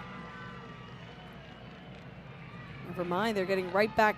Yeah, I didn't want to jump in there yet, but yeah, they're like, we don't need set plays. Let's make it happen now. That's what Calgary was able to do. Ines sets it up, and Bukovic will just stop that momentum that felt like it was the buildup was starting to get there. Well, to answer your question, Daniela, about their set pieces, I think for the most part they have not taken advantage of them. They've been slightly wasteful, and they're a team that has proven to be very good on set pieces. And you know, you saw Stephanie Hill almost connect with that, but when they are towards frame, they're going over top of the bar. They're just not clean enough in the final third.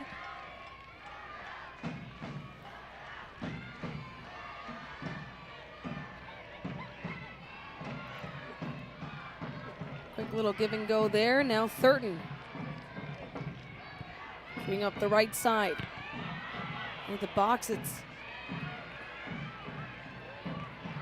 off the heel there of Whitaker. Now Cherum in with speed.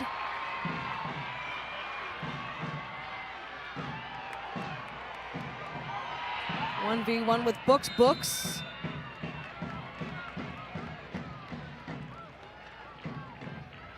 Substitution here for the Roses.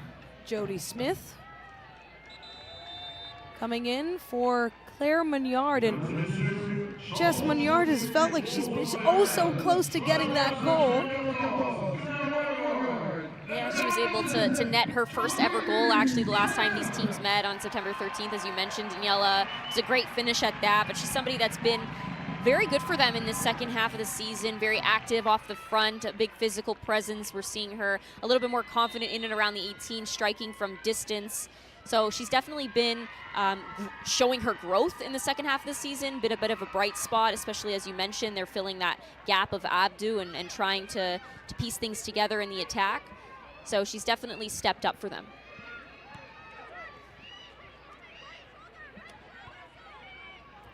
Looking for the equalizer. Cherim. It's a great ball. Great ball ahead for Sauvé. The offsides. They've been hurting everybody. The timing of runs is so crucial, the recognition of when to hold it. You see there just a bit of eagerness from this angle. It's kind of hard to even tell that she is offside, but she's slightly eager to get forward, doesn't time it quite well enough to be able to get that, but Cherim's delivery on that was fantastic. Offsides 4-2 for Montreal. And they've had some good threats otherwise. Now Hess floats it in! Bukovic with a save, my goodness! Got her hands on it. I believe that was Sauvé again. Ali Hess does really well here. Patient, plays a nice little slip ball through, and yeah, Sauvé's driving forward. We spoke about, you know, the fact that these Montreal these fullbacks, they love to get forward, they love to get involved in the play, but Bukovic coming up big for them, denying Sauvé once again. This does give Montreal a corner. Maybe, Jess, they heard what you had to say about their set play.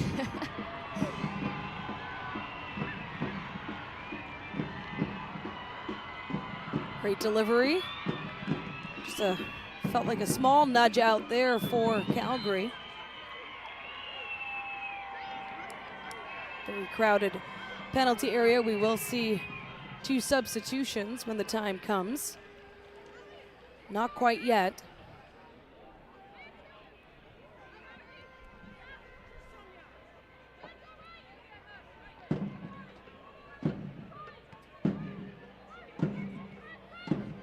Both these teams are coming off some solid days rest here.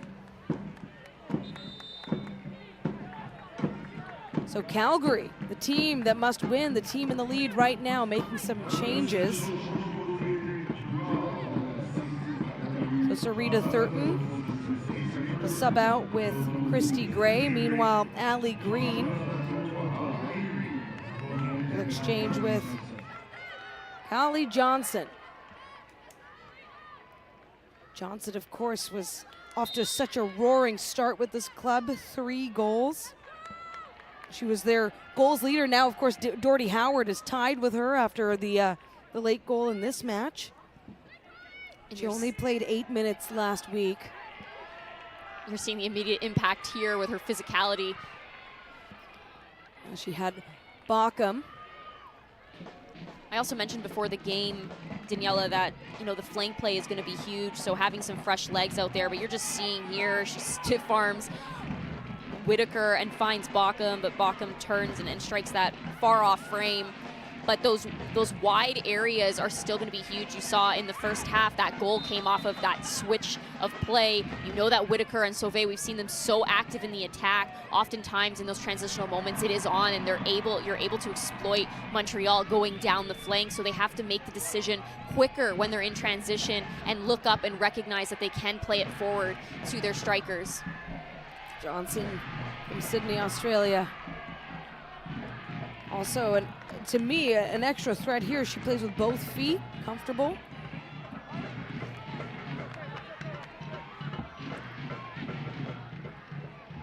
Gets a touch right away.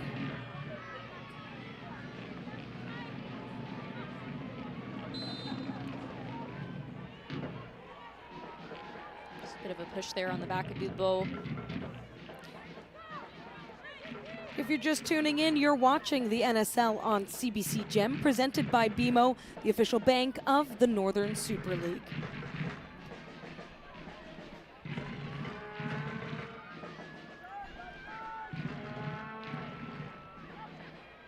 The Roses looking for the equalizer. Scooped up easily.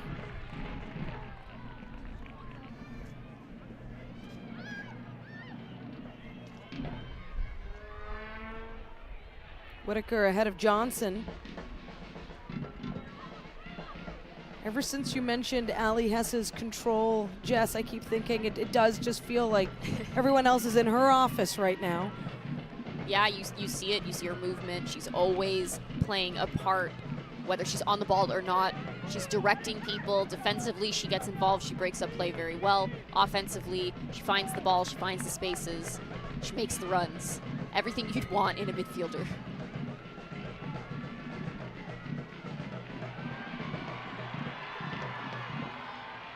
Montreal once more with those final touches, Jess. It's that final decision as well. You know, you can see that there isn't much space to work with there. That ball's overhit. It just has to be better from them. Decision making, the execution, all of that. Especially if they want to head to the NSL Finals, which, by the way, coming up November 15th at BMO Field. Scan the QR code right now on your screen to get your tickets or visit nsl.ca/finals.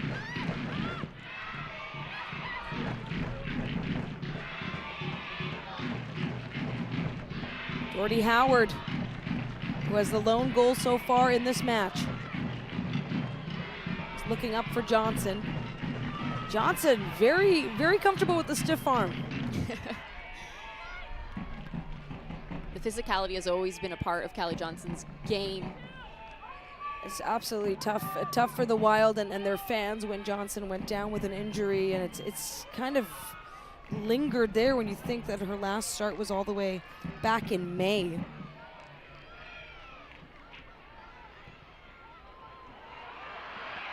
Well from distance. You're seeing again the execution just not quite there. Cheram recognizes the run. Minas, I believe, is the one that sent that ball over top. She sees the run, but isn't able to execute the pass. It's overhit. Cheram has no chance to be able to get that and create anything out of it. Of course, Cheram had such a big match the last time against Calgary when they were at Stade Boreal, a brace in that 2-0 win. That's right, had the game winner, had all the goals. Can she do it again here at home? They need at least 2 for a victory. Through ball, now the Roses getting to work. Calgary continued to do very well to break up that play before the Roses have a final action. Bockham able to shift Hill off the ball.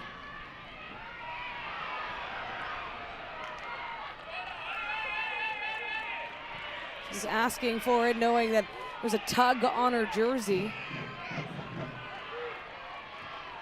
Yeah, you see there definitely is that tug there. You see the referee play a bit at an advantage. The Bockham is gone, but Stephanie Hill grabbing at her. And then finally does end up winning that battle. But Bockham does have a case for the shirt pull earlier.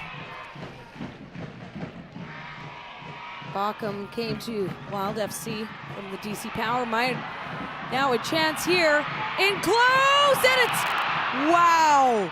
That was as good a look as any for the Roses, and Cheram no less, just talking about her ability to score against this club in Laval. This is typically a spot that a player like Cheram is finishing that, and she does well to go far side. She had Bukovic beat, but isn't able to keep that on goal in between the posts. This is a game, Daniela, that Montreal is going to go back and beat themselves up about if they are not able to get one on the board. They've had multiple opportunities to finish and find the back of the net, but haven't been able to make it come together. Again, AFC Toronto fans are watching this, rooting for Calgary, because Montreal can't earn a point in this match. They know for sure they cannot reach Toronto, the top of the table, clinch first place. Of course, you always want to earn it, but they have been earning it with all the wins that they've been able to put together, AFC Toronto.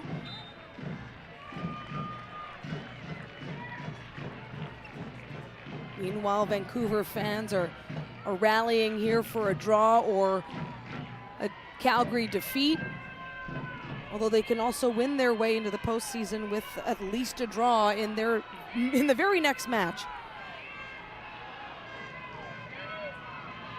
It is a lot to ask here. Calgary would have to win out the season, and Vancouver has to hold steady at 32 points.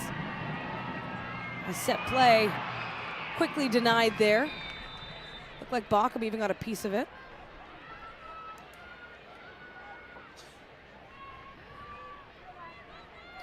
So Julia Lease coming in here for Stephanie Hill. Meanwhile, Haley Whitaker done for the day, and Mathilde Lachance subbing in. And just another substitution here is Chloe Minas, who's had an incredible effort. Talked about her so much. Felicia Roy drawing in. Okay, so 3 players with fresh legs here. Can they be the difference maker? There's time certainly in this match. I have to think Rosatoyu and the Montreal management looking at this, trying to adjust. Or perhaps this was their plan all along. They're a team that has clinched that postseason spot. You want to use all your players. You want to be smart about what you're going to do with your remaining matches here. So Montreal has no substitutions remaining. We're in the 76th minute. Still a 1-0 lead for Calgary established. You're seeing once again that offside come into the picture. It's the little things, Daniela, that keep letting Montreal down. It's, you know, that offside is the difference between having a dangerous opportunity created and not, and having it go back down your throat the other way. So they have to be able to recognize these things if they want to be able to get one before the end of this match.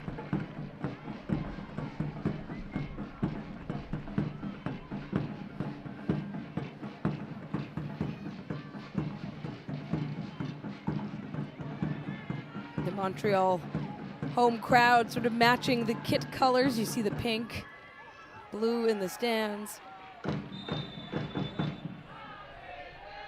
Trying to rally on this club. As we see Michaela Moore coming in, and it's got to be a great sight here for Wild fans, as Moore did not play in the last match and had limited minutes prior to that. Actually didn't play as well in that 5-0 loss to Montreal. Kaylee Books tagging out, as I like to say, and Micah Rolfsma also subbing in. Calgary putting in some defensive reinforcements. Actually more coming in, of course, for Sonia O'Neill. So O'Neill done for her time here in Laval. Fresh legs on both sides. Of course, Michaela Moore, such a force for this Wild team. Calgary gets to work quick. Johnson, some great footwork, creating space where there was none. Rolfsma out to Bockham.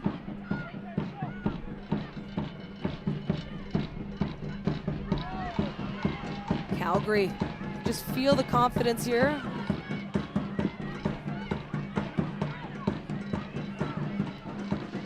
Set it right off the top. Nothing to lose, everything to gain when you're already counted out. See that physical battle there between Lees and Bockham. Lachance plays it to Karpenko.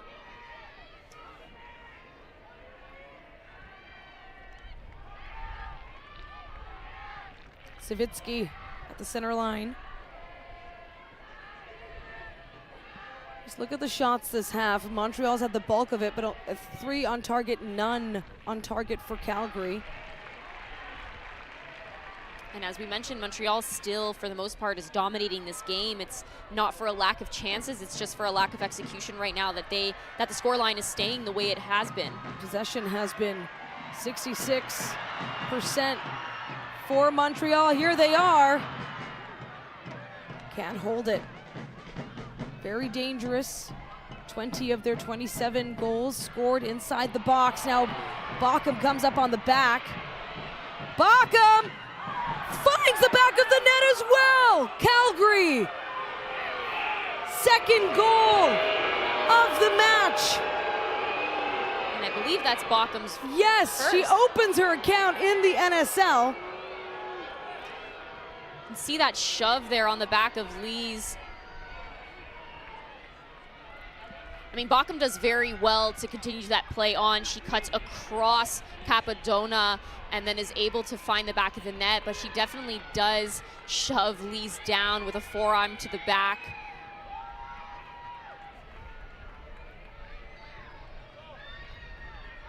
Just like that, talked about no shots on target for Calgary this half, and she delivers first NSL goal for Jorian Bockham in just her 10th match in the league. Debuted at this very field back on July 26th. It was a 2-0 loss. Right now, it's a 2-0 lead for Calgary. It's a frustrating one for Montreal for sure. Again, we've spoken about how many opportunities they've had and they haven't finished. And sometimes, you know, you can argue that was a foul, and I would agree in that instance, but at the same time, the official didn't think it was, and now you're down 2 goals. So that's why you have to be able to capitalize on the opportunities that you're creating, especially when you are dominating for the most part. Calgary also dominating with those fouls, 14-6. Montreal has not conceded more than 2 goals in a single match, ever. But they also have not conceded more than 1 when they were able to draw or close out with the win. So this is very much a chance for Calgary fans to at least ease just a little. Of course, the Roses can be dangerous. We haven't had so far too many stoppages here in the second half, so I can't imagine there might be a lot of added time. So you are looking at the clock there, Jess, and about 10 minutes roughly to go.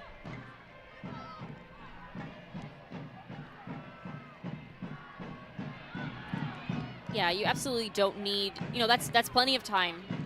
But at the same time, with the way that Montreal's been struggling to find and connect in the final third, it's not looking too likely as of right now, but it takes one to just, you know, change the way the game goes and find that momentum. And you'd be surprised sometimes scoring that first goal, everything starts to click afterwards. So I think we still got a bit of time to see how this game ends, but Calgary is putting out a very good defensive performance. They're frustrating Montreal. They're breaking up and disrupting their build-up, even if it's at that final moment. Well, after no goals scored in 46 days, going all the way back to August 16th. I should say no goals scored by a member of their own club. They did have an opponent's own goal. Calgary able to hit the score sheet here. And what is a sizable lead over a club like the Roses, with coming into today just 16 goals conceded on the season. Bockham with a great tackle. It's well done by Bockham. Nicely timed slide tackle. And I think she had a bit of an interesting start to the second half when she was subbed in for Catherine Harvey. Needed to adjust the socks, got a yellow card, and hey, got herself a goal as well. You have to consider too that Calgary was able to capitalize after 3 big substitutions, I would say, for Calgary, in which, you know, Stephanie Hill was substituted off. She's been such a consistent threat and disruptor. Now the Roses, Bukovic. That was Tanya Boychuk. She strikes that right into Bukovic. I thought she was going to be able to get under it and just chip her, as she was a little bit off of her line. But that heart from Tanya Boychuk, it continues. And now Sauvé, who's had chances, gets stopped. Of course, that's not the type of strike she was hoping to deliver. Bukovic, though, you talk about who would be the MVP of this match. Yeah, I think Bukovic's had some great saves. I But on the other side of it, it has to be much better from Sauvé. There's no reason that you shouldn't be finishing that, or at least creating something a lot more threatening. You have to be able to connect with the ball in that moment. That's not the first opportunity that she wasn't able to finish in this match, so it has to be better from her. Lachance, fresh legs, just came into the match. Rolfsma. The big pass up, it's offside.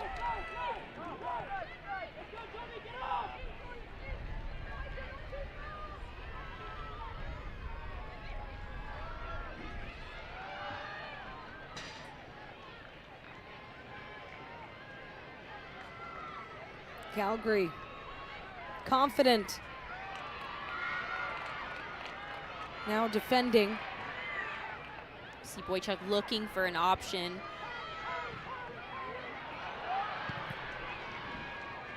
Great clear by Micah Rolfsma.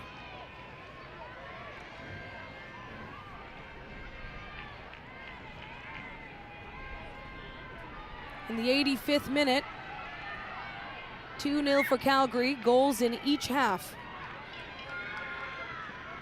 Opened up with Maggie Doherty-Howard, who right now holds the game winner unless Montreal can find a way.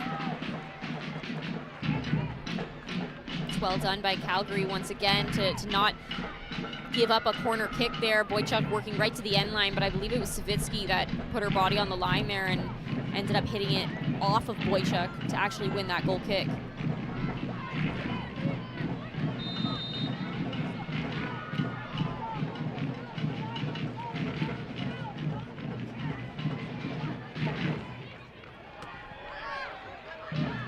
Ali Hess.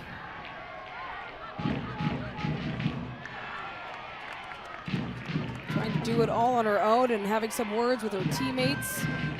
It's not for lack of effort on Ali Hess's part. Ali Hess has had a great performance today. She's somebody that's been active on both sides of the ball. She's been everywhere on the pitch, trying to help her team get a result here. Julia Lees will throw into Anna Karpenko.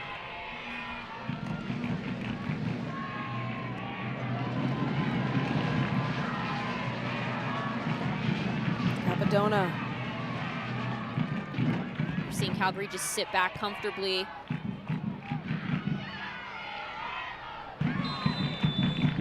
Well, they had to do their part in order to keep the path to the postseason open, and that was winning this one outright, no draw. They needed the 3 points in the standings.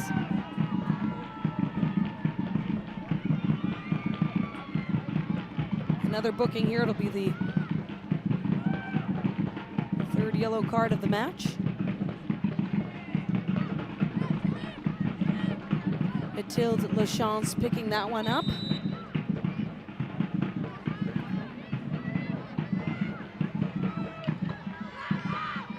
And that is her first yellow card on the season. Now Julia Lees.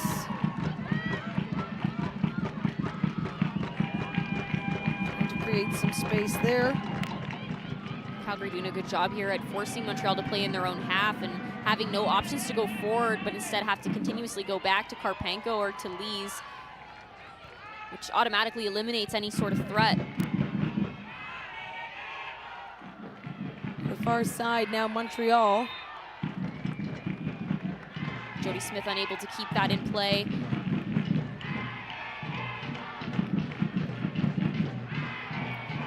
The Roses will head on the road next, and then they're back for their final home match of the regular season.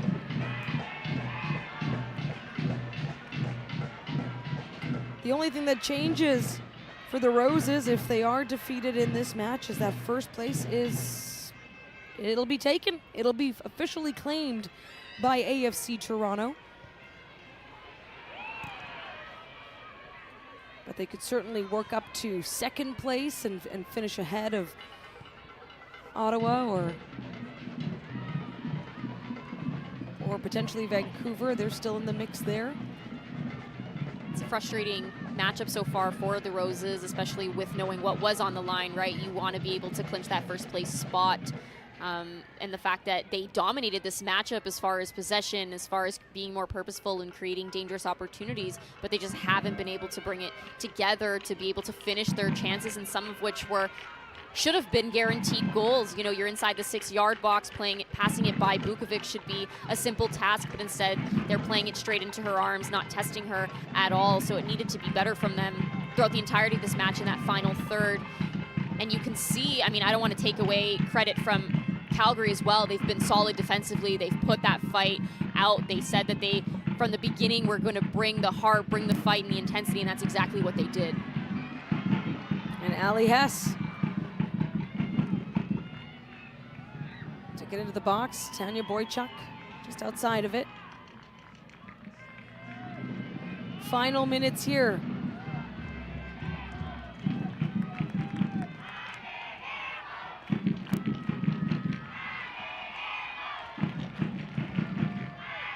It was just 3 matches ago where Montreal was unable to score. It was a 0-0 draw against Ottawa earlier this month, September 7th.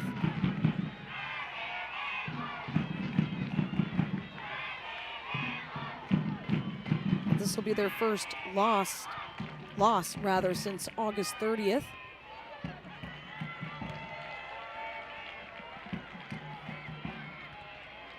Although still plenty of time here to score and potentially balance things out, as there'll be at least a minimum of 5 minutes added to extra time here in the second half.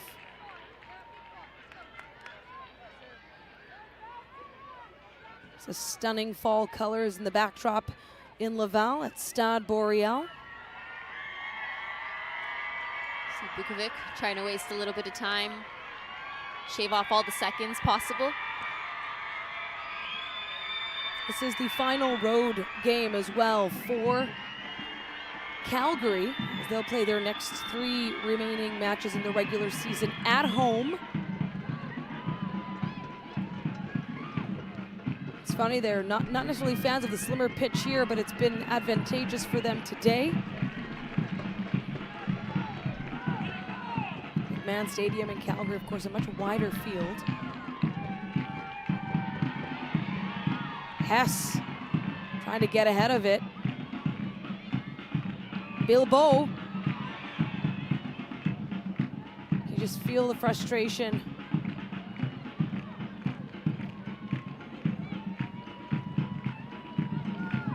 Ali Hess has been doing everything she possibly can. Wolfsman to Johnson. Up to Robertson. Robertson, before this match, was the only Wild player to score. Johnson. Bockham.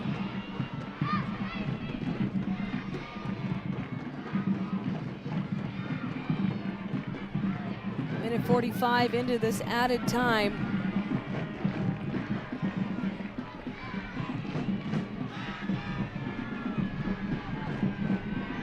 Crowd in Laval has not let up with the energy.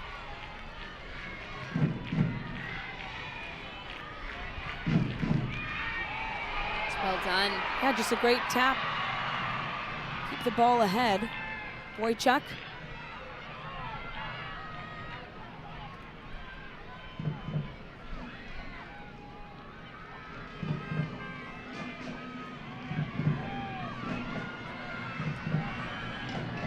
And from distance, well wide.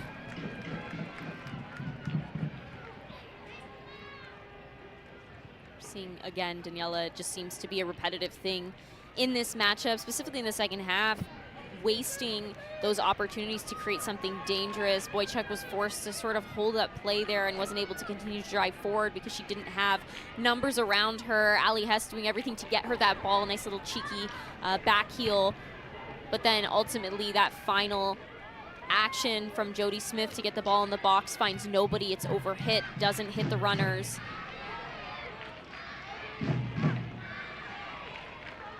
Already 3 minutes in to extra time.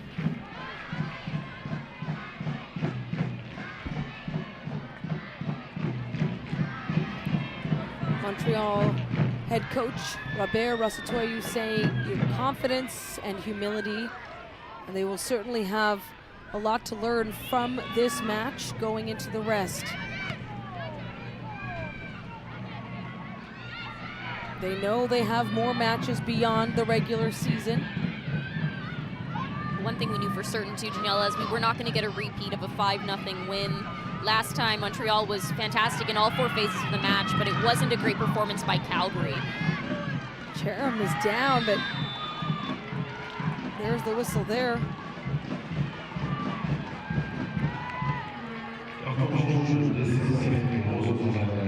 See another look at it here, just a shove from Rolfsema. Then she actually ends up kicking that ball into the back of Cherem.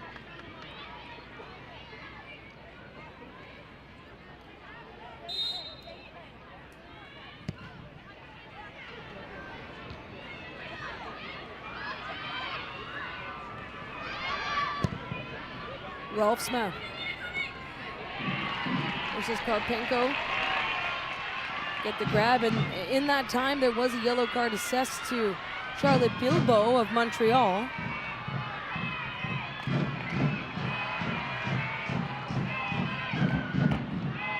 Tanya Boychuk just running out of room.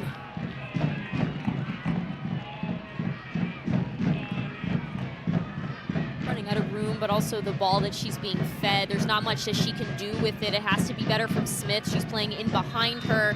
She just ultimately runs out of space. That's full time, and the Calgary Wild stay alive. The visitors snapping a 5-match losing skid spanning 43 days to stay now on the path to the postseason. 2-0 over Montreal. It was Maggie Doherty-Howard with the game winner in the 45th minute. This also means AFC Toronto has clinched first place in the Northern Super League, becoming the first ever club to win the NSL regular season. Yeah, you know, it was a very scrappy performance by Calgary, and in the end, they were the team that was able to put the ball in the back of the net. You see with their first goal, Doherty-Howard starts the play, and there's a great delivery into the box, but just that scrappiness to get that ball into the back of the net. Karpenko does everything she possibly can, but it just isn't enough in the end to stop Doherty-Howard from putting that ball into the back of the net. And this one here, there's a little bit of controversy around it. There is a shove there, but Bockham does well to take that touch across Capadona and places this into that far left corner to beat Karpenko. Is there a call there? Potentially, but the official didn't believe so, and they were able to walk away with the second goal. And it's the Wild's 5th clean sheet of the season, all 5 for goalkeeper Stephanie Bukovic. That means all 5 meetings as well between these clubs, including Calgary's win before this, have been clean sheets. That's a look at it. Possession was all Montreal. So the race for first place is out, but the Roses can still catch second and move ahead in the standings. Meanwhile, of course, Calgary talked about it. They have to win. They have to get those 3 points in order to stay alive. But their fate is tied with Vancouver. Vancouver now playing in Halifax, where the match is set to begin and get underway. All they need is a point to punch that 4th and final ticket to the postseason. So for all Calgary has done, we could have some more answers by the end of today. That match happening on CBC. So a 2-0 final for Calgary. NSL Soccer is presented by BMO, the official bank of the Northern Super League. For Jessica Lisi, our entire crew, and the Northern Super League, I'm Daniela Ponticelli. What a game for the Wild. 2-0 over Montreal from Stade Boreal. Until next time, thank you for watching.